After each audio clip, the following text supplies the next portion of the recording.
নেতাজি ইন্ডোরে বৈঠকে মুখ্যমন্ত্রীর বড় ঘোষণা, যোগ্য শিক্ষকদের চাকরি বহাল থাকবে, নোটিশ না পাওয়া পর্যন্ত চাকরি করুন, কারো সার্ভিস ব্রেক হবে না ঘোষণা করলেন মুখ্যমন্ত্রী। যোগ্য শিক্ষকদের চাকরি বহাল থাকবে এমনটাই জানাচ্ছেন মমতা। কাউকে টার্মিনেশন নোটিশ দেওয়া হয়নি, দাবি মমতার নোটিশ না পাওয়া পর্যন্ত চাকরি করুন এমনটাই আর্জি জানিয়েছেন মুখ্যমন্ত্রী। কারো সার্ভিস ব্রেক হবে না, 10 বছর চাকরি করলে বিকল্প ব্যবস্থা, 2 মাসের মধ্যে যোগ্যদের চাকরি, এমনটাই কিন্তু জানিয়েছেন মুখ্যমন্ত্রী মমতা বন্দ্যোপাধ্যায়। পাশাপাশি তিনি জানিয়েছেন আইনি পথেই এগোবে রাজ্য। সঙ্গে রয়েছেন প্রতিনিধি দেবারতী ঘোষ, জানবো বিস্তারিত। দেবারতী, কিন্তু বলছেন যে তারা তাদের কাছে পরিষ্কার হলো না যে তারা কোন জায়গা থেকে স্যালারি পাবেন, তারা যে সার্ভিস দেবেন সেই সার্ভিসে তারা কোন কিভাবে স্যালারি পাবেন, তাদের যে পুরনো স্যালারির যে স্ট্রাকচার ছিল সেই স্ট্রাকচার অনুযায়ী তারা পাবেন কিনা, এবং তারা কিসের ভিত্তিতে চাকরি করবেন, কে বা তাদের মাইনা দেবেন, এই সমস্ত কিছুটাই তাদের কাছে ক্লিয়ার নয় বলে তারা দাবি করছেন। এবং তারা বলছেন যে তারা কি করবেন এখনো পর্যন্ত বুঝে উঠতে পারছেন না, কারণ টার্মিনেশন লেটার তাদের হাতে এখনো পর্যন্ত এসে পৌঁছয়নি।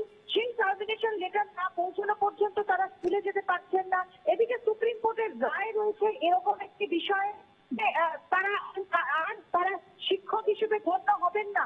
এদিকে মুখ্যমন্ত্রী মমতা বন্দ্যোপাধ্যায় তিনি আজকে বলে গেলেন যে কেউ চাকরি হারাবে না। উচ্চতর কোর্টে অর্থাৎ সুপ্রিম কোর্টে সরকার লড়াইয়ের জন্য প্রস্তুতি নিচ্ছে রাজ্য। অভিষেক মনু সিংভি, কপিল সিব্বলদের মতো লয়ারদের নিয়ে তারা রাজ্য সরকার কোর্টে লড়ার জন্য প্রস্তুতি নিচ্ছে। অর্থাৎ সব মিলিয়ে যে জটিলতা ছিল সেই জটিলতা কিন্তু যে পুরোপুরি ভাবে কেটে গেল এটা কিন্তু যায় না, কারণ এখানে যারা শিক্ষকরা তারা তাদের এখনো পর্যন্ত পরিষ্কার হলো না পুরো বিষয়টা তাদের কাছে। অর্থাৎ দেবারতী, মুখ্যমন্ত্রী যেমনটা আহ্বান জানিয়েছেন ভলেন্টিয়ারি সার্ভিসের জন্য, স্বেচ্ছা পরিষেবার জন্য, তাতে কি একেবারেই নারাজ শিক্ষকরা, চাকরিহারা শিক্ষকরা? দেখুন, নারাজ নয়, তারা নারাজ বলছেন না, তারা বলছেন যে তাদের কাছে পুরো বিষয়টা ক্লিয়ার নয়। তারা বিষয়টা বুঝতে পারছেন না।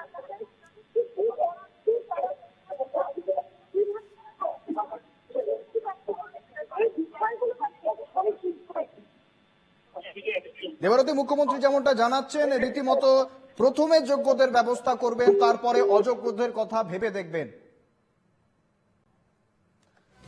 যান্ত্রিক গোলযোগের জন্য আমাদের যোগাযোগ বিচ্ছিন্ন হয়েছে, যেমনটা জানাচ্ছিলেন আমাদের প্রতিনিধি দেবারতী ঘোষ। অর্থাৎ বৈঠকের পরেও কিন্তু সম্পূর্ণভাবে জট কাটল না, এখনো পর্যন্ত দ্বন্দ্বে রয়েছেন চাকরিহারা শিক্ষকরা। মুখ্যমন্ত্রী আহ্বান রেখেছেন স্বেচ্ছা পরিষেবার জন্য, অর্থাৎ ভলেন্টিয়ারি সার্ভিস চালিয়ে যাওয়ার জন্য আহ্বান রেখেছেন, আবেদন রেখেছেন, তবে এখনো পর্যন্ত কিন্তু জট কাটেনি।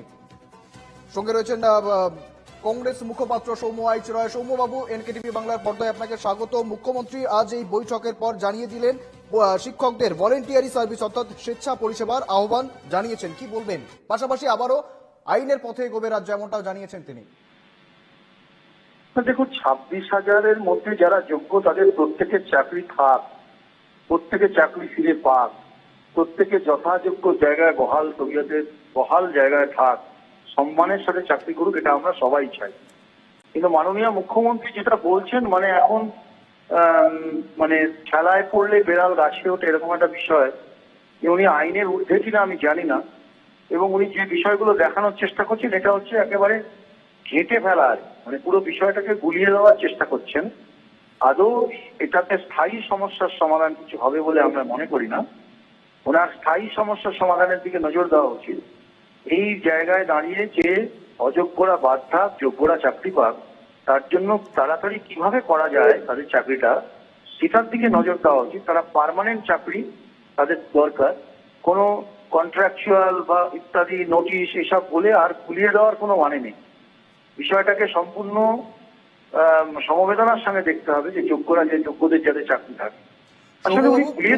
যেমনটা জানাচ্ছেন আগে যোগ্যদের ব্যবস্থা হবে, তারপরে অযোগ্যদের কথা শোনা হবে, অর্থাৎ যাদেরকে অযোগ্য বলে এখনো দাবি করা হচ্ছে তাদের কথা শোনা হবে পরে।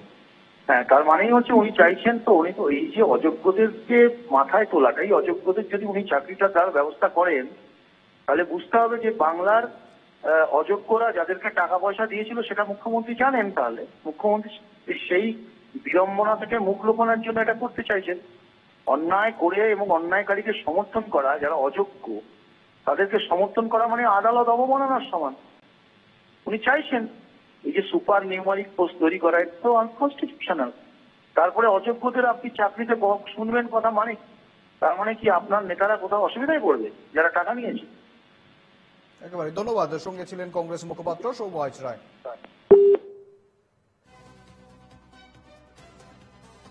একেবারে যেমনটা জানাচ্ছিলেন কংগ্রেস মুখপাত্র, রীতিমতো সরকারের বিরুদ্ধে তোপ দেখেছেন কংগ্রেস মুখপাত্র সৌম্য আইচ রায়।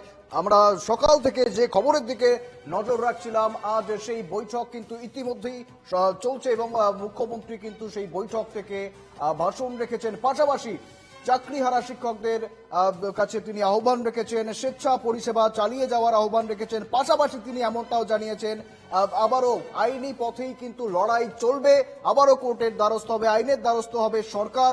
পাশাপাশি যাতে কারোর চাকরি না যায় সে ব্যবস্থা কিন্তু করবে রাজ্য সরকার। যোগ্যদের ব্যবস্থা আগে করা হবে, তারপর অযোগ্যদের কথা শোনা হবে, এমনটাও কিন্তু জানাচ্ছেন মুখ্যমন্ত্রী মমতা বন্দ্যোপাধ্যায়। সঙ্গে রয়েছেন প্রতিনিধি রণজয় মুখোপাধ্যায়। রণজয়, বর্তমানে কি আপডেট রয়েছে? অবশেষে বৈঠকের পরে কি জট কাটলো? দেখো, এই মুহূর্তে যেটা বিষয় সেটা হচ্ছে যে মমতা বন্দ্যোপাধ্যায়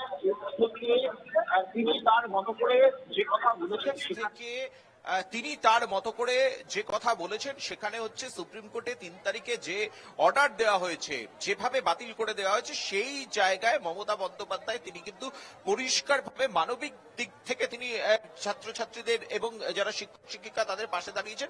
কয়েকটা কথা ভীষণভাবে ইম্পর্টেন্ট। তিনি বলেছেন যে তাদের কাছে কিন্তু কোনো রকম টার্মিনেশন লেটার পৌঁছয়নি, অর্থাৎ তারা স্কুলে যে যাবেন না এই বিষয়টা নয়, এবং আইনের খাতিরে আইনের দৃষ্টিভঙ্গি দিয়ে তিনি বলেছেন যে ভলেন্টিয়ারি সার্ভিস যেতে পারেন এবং পরবর্তী পন্থা কি রয়েছে একাধিক কিন্তু বিষয় রয়েছে। এবং একদম শেষে মমতা বন্দ্যোপাধ্যায় তিনি যেটা বলেছেন, সব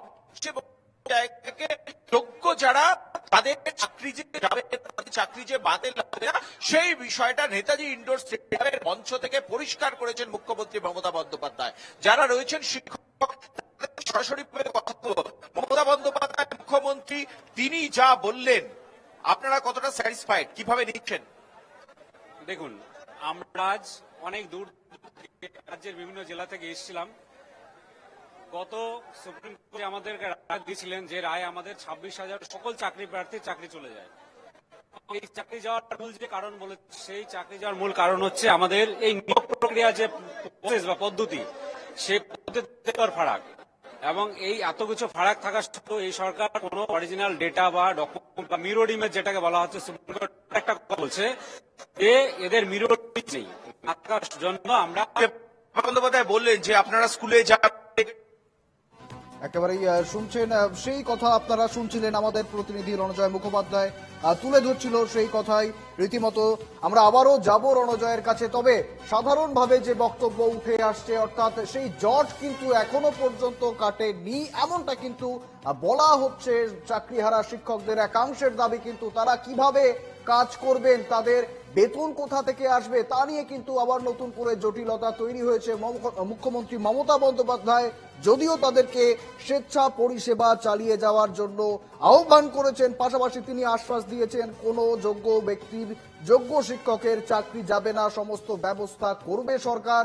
পাশাপাশি আইনি পথেও কিন্তু এগিয়ে যাওয়ার কথা, আইনি পথে লড়াই জারি রাখার কথা জানিয়েছেন মমতা বন্দ্যোপাধ্যায়। কপিল সিব্বল, অভিষেক মনু সিংহের মতো আইনজীবীদের পরামর্শ নেওয়া হবে, এমনটাও কিন্তু তিনি জানাচ্ছেন। পাশাপাশি এই যে বৈঠক রয়েছে, যে বৈঠকের দিকে গোটা বাংলার নজর ছিল, সকাল থেকে একেবারে ধুমধুমার পরিস্থিতি।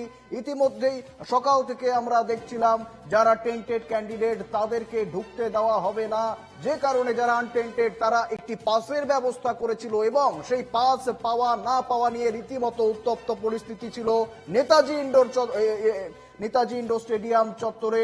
এবং তারপর থেকে যে বৈঠকের দিকে আমরা নজর রেখেছিলাম, সেই বৈঠকে কিন্তু ইতিমধ্যেই চাকরিহারাদের উদ্দেশ্যে বার্তা দিয়েছেন মুখ্যমন্ত্রী মমতা বন্দ্যোপাধ্যায়। কারোর সার্ভিস ব্রেক হবে না, এমনটাই কিন্তু তিনি জানাচ্ছেন। পাশাপাশি যারা যোগ্য তাদের কাউকে চাকরি হারাতে হবে না, সমস্ত ব্যবস্থা করবে সরকার। নোটিশ না পাওয়া পর্যন্ত ভলেন্টিয়ারি সার্ভিস চালিয়ে যাওয়ারও আহ্বান রেখেছেন মমতা বন্দ্যোপাধ্যায়, অর্থাৎ স্বেচ্ছা পরিষেবা চালিয়ে যাওয়ার কথা আহ্বান কিন্তু রেখেছেন। স্কুলের জেলায় জেলায় আমরা যে ছবি দেখেছিলাম, রীতিমতো একের পর এক প্রায় 26,000।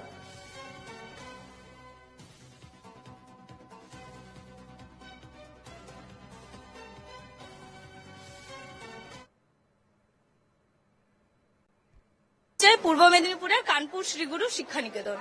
নমস্কার।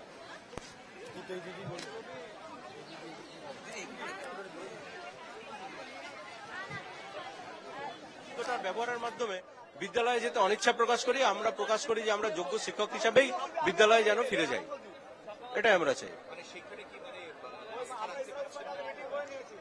আস্থা যত সময় না পর্যন্ত সমাধান হয় তত সময় কিন্তু আমরা একটুখানি আশাহত আছি। আমরা চাই দ্রুত এই বাস্তবায়ন হোক। সঙ্গে রয়েছেন প্রতিনিধি সুস্মিত মজুমদার। সুস্মিত, রীতিমতো যে বৈঠকের দিকে আমাদের সবার নজর ছিল, মমতা বন্দ্যোপাধ্যায় চাকরিহারাদের উদ্দেশ্যে বার্তা দিয়েছেন, যোগ্যদের চাকরি যাবে না, 2 মাসের মধ্যেই ব্যবস্থা করা হবে। পাশাপাশি যোগ্যদের ব্যবস্থা করার পরেও অযোগ্যদের কথা শোনা হবে এবং ভলেন্টিয়ারি স্বেচ্ছামূলক পরিষেবা কিন্তু চালিয়ে যাওয়ার আহ্বান রেখেছেন শিক্ষকদের কাছে চাকরিহারারা। কি বলছেন?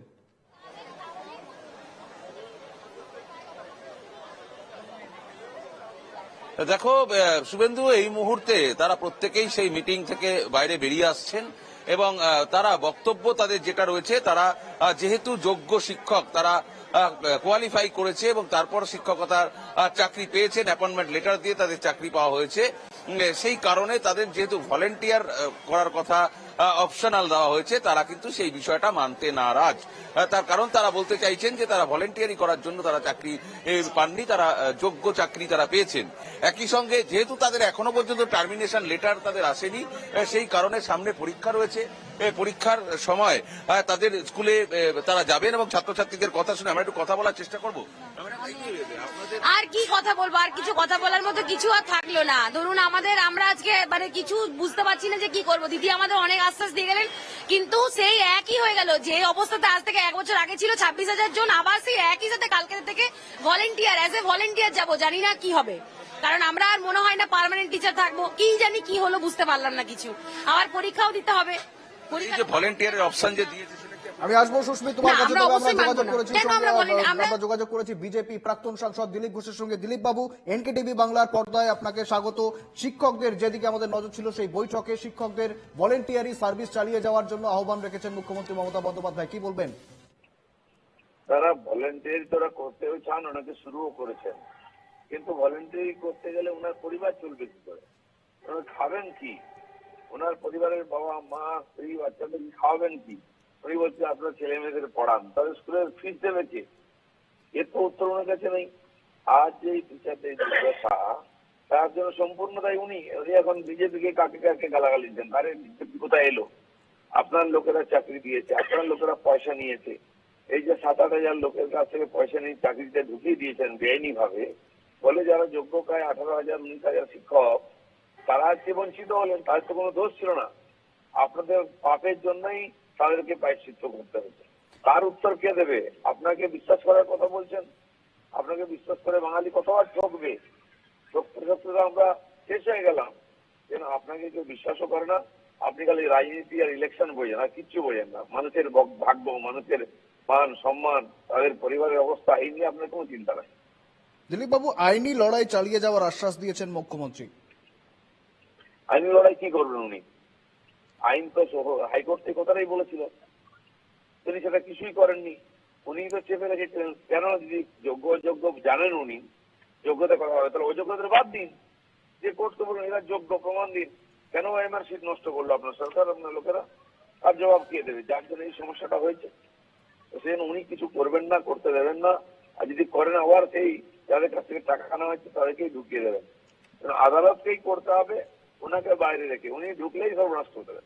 দিলীপ বাবু, উনি যেমনটা জানাচ্ছেন মুখ্যমন্ত্রী, আগে যোগ্যদের ব্যবস্থা হবে, তারপরে অযোগ্যদের কথা শোনা হবে। কি বলবেন? না, যোগ্য অযোগ্য যে তালিকা ওনার কাছে আছে, আগেই কোর্টে দেওয়া উচিত ছিল। কোর্ট তো আলাদা করতে পারেনি বলে সবাইকে এক মুড়িমুড়কি এক করে দিয়েছে। অর্থাৎ বর্তমানে এই যে টেন্টেড এবং 5,000 আনটেন্টেড অযোগ্য ক্যান্ডিডেট নাম যাদেরকে এসেছে, চিহ্নিত করা হচ্ছে, আরো কয়েক হাজার আছে, তার লিস্টটা উনি দিয়ে দিন কোর্টে, তা কোর্ট বাকিটা করে দেবে, উনি লুকাচ্ছেন কেন? বেশ, ধন্যবাদ। সঙ্গে ছিলেন বিজেপির প্রাক্তন সাংসদ দিলীপ ঘোষ।